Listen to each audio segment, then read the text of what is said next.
Corey Lewandowski, Trump's campaign manager. Great to have you on The Real Story. Thanks. All right, so you go to this Sunday meeting with the other representatives from the other GOP candidates, and it seemed after that meeting like everyone was going to be on board and sign this demand letter for debates coming up. Trump was the first guy then right after to say, nope, not signing it. Why? Well, it's not just a demand letter. You know, what we have with Mr. Trump is a unique individual. He is the greatest negotiator in the field by far. And what we have seen leading up to the previous three debates is that our campaign has negotiated directly with the networks already. So this isn't out of the ordinary for us.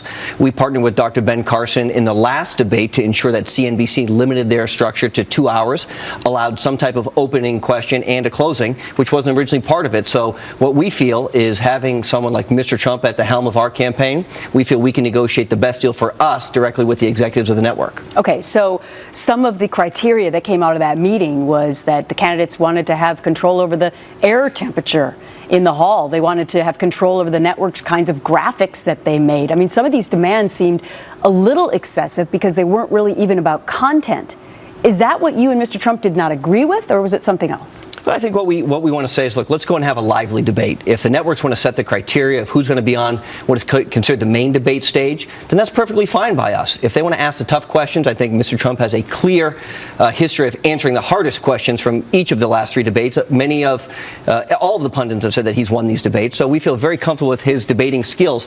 We don't care what the criteria is as it relates to the temperature in the room or what graphics are going to put up next to him. Let's go and ask the tough questions. Let's talk about who's going to be on that stage, and let's make sure those happen. Since he was successful in getting that other debate down from 3 hours to 2, what else might we expect from Mr. Trump for the upcoming debates? I think all we've asked for is, look, let's make it a 2-hour debate. I think the American people feel that 2 hours is plenty of time. Let's give the candidates an opportunity to have an opening statement and a closing statement. And then let's have some fair and equitable questions. Let's not ask if he's a comic book character or any incendiary questions. Let's ask real questions that the American people want answers to. Let's talk about Syria and ISIS and the economy and jobs and all the problems that our country faces and what your solutions are. Okay. I think that's a fair thing to do. All right, let's take a look at the new national Wall Street Journal NBC poll.